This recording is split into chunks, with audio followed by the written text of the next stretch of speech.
আসসালামু আলাইকুম, welcome back to my channel. আশা করি যে যেখানে আছেন অনেক অনেক ভালো আছেন। আমরা আলহামদুলিল্লাহ অনেক ভালো আছি।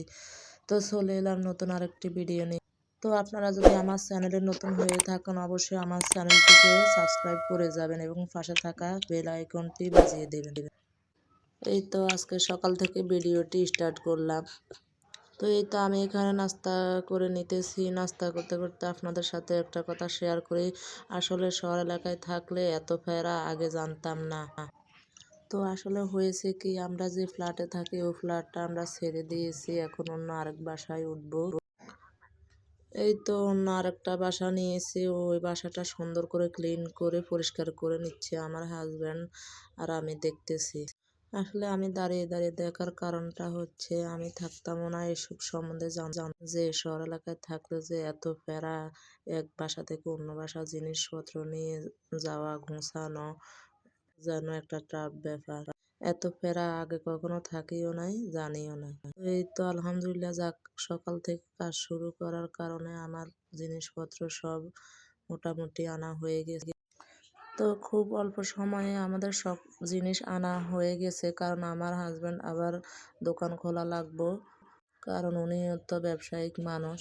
এই জন্যে সকাল থেকে জিনিসপত্র আনা শুরু করে দিয়েছি আমরা। যাক, আলহামদুলিল্লাহ আমাদের জিনিসপত্র প্রায় গোছানো শেষ পর্যায়ে। তো এইদিকে আমার হাজব্যান্ড খেয়ে দোকানে চলে গেল। এই ফাঁকে টুকিটাকি আর যে কাজগুলো ছিল ওই কাজগুলো আমি একাই নিজ হাতে করে নিচ্ছি।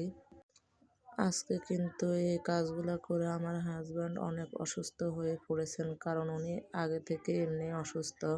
এখন বাড়ি কোনো কাজ করলে উনি আরও অসুস্থ হয়ে যায়। তো সব বাড়ি কাজগুলো উনিই করেছে, কারণ আমি তো একা করতে পারবো না, সেই জন্যে অর্ধেক কাজ ও আগে দিয়েছিল। টুকিটাকি কাজগুলো এখন আমি করে নিচ্ছি। মোটামুটি সব কাজ কমপ্লিট হয়ে গেছে, এখনও অনেক বাকি আছে টুকিটাকি জিনিসপত্র গোছানো। এই তো বারান্দায় এনে কিছু জিনিস রেখেছিলাম, ওগুলা গুছিয়ে নিচ্ছি। জিনিসপত্র এক বাসা থেকে অন্য বাসায় নিয়ে এসে আবার গোছানো অনেকটাই কষ্টকর। আগে জানতাম শহর এলাকায় থাকলে অনেক শান্তি, কিন্তু যে এক বাসা থেকে অন্য বাসা চেঞ্জ করে থাকা যাওয়া যে এত প্যারা, যারা থাকে তারা তো অবশ্যই জানেন যে এক জায়গা থেকে অন্য জায়গায় যাওয়া যে কতটা কষ্টকর।